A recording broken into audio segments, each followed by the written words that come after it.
Experian met with Lendit Conference Chairman Peter Renton recently, and during our talk he shared some valuable insights on marketplace lending and the growing Chinese peer-to-peer lending industry.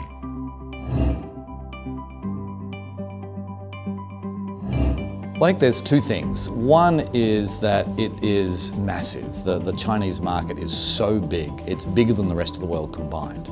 And so that, I think, it's an opportunity for, for everybody in Western platforms and Chinese platforms. But that's not all. I think one of the things that I think is most interesting about China is how they use technology, particularly in the mobile space. Like, the way these platforms operate on the borrower acquisition side, on the investor side, it's all done through mobile. And that is very different to what's done in the West. And so we have, I think, a lot to learn. The Chinese experience is probably 3 to 5 years ahead of what the West is going to be. We all talk about, well, we are going to move to mobile eventually, but it hasn't happened yet, and you talk to most platforms and still the majority of their traffic is coming through on the desktop. So that's not the case in China. It's like it's 80-90% is coming on mobile, some platforms even more. So mobile is what, and some companies have nothing other than a mobile app. They don't even have a website. So that's why I think China is interesting, and we can really learn a lot from the Chinese.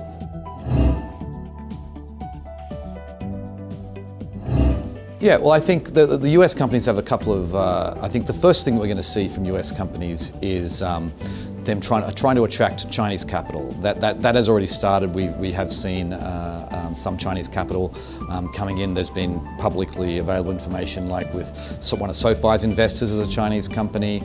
We've got the Chinese are making more and more equity investments into the space, but we're also starting to see debt capital coming from China into the US. So that's definitely, I think, one of the ways that we're going to be connecting the two countries. The other is eventually, and we're probably down the road, 2 to 3 years minimum down the road, we are going to see Western platforms go into China, either buying a Chinese platform or starting up operations there. We've seen all the major banks have done that.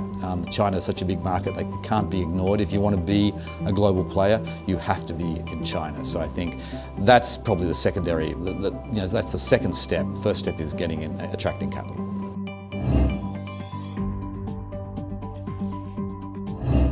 So it's similar to the US, where really the consumer lending sector has led the way in marketplace lending, and I think the same thing is true in China.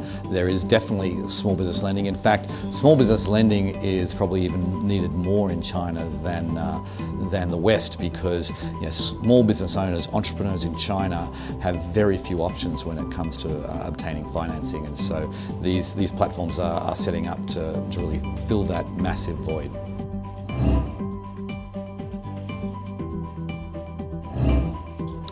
Well, I think, if you talk about traditional lenders, if you're talking about banks, I think that is something that we're seeing more and more. I mean, just at Lendit today, we had a whole session on bank partnerships. There's been several other mentions. I mean, we had Avant, Al Goldstein this morning, talking about their new partnership with Regions Bank. I mean, Regions Bank is a top 20 bank in the US. I think what's in it for the platforms, obviously, is if you look at the Avant deal, they get two things. One, they're sort of licensing their technology and their underwriting box, helping these banks reach difficult to obtain customers and underwrite customers in ways that a bank necessarily wouldn't have the expertise to do. So doing that, and then with Avant, they're also getting referrals. So the bank may have people coming to them for loans that they can't or won't underwrite, so then they can refer them on to Avant. So I think that's an example. But you talk about the Chase OnDeck deal, and we've talked. I've spoken with Noah Breslow about that, and he's mentioned that it was a long process. Chase is the biggest bank in the country. They've got a massive compliance department. They had to check every single box, and so I think platforms, they really need to be, like professional grade, shall we say. all of their compliance systems. It said it took OnDeck many months to really get up to a standard that Chase was comfortable with. So I think having that sort of rock solid compliance in place, it's great for a platform, not just to partner with banks, but then dealing with regulators, they can see that they are checking all the boxes just like a bank would.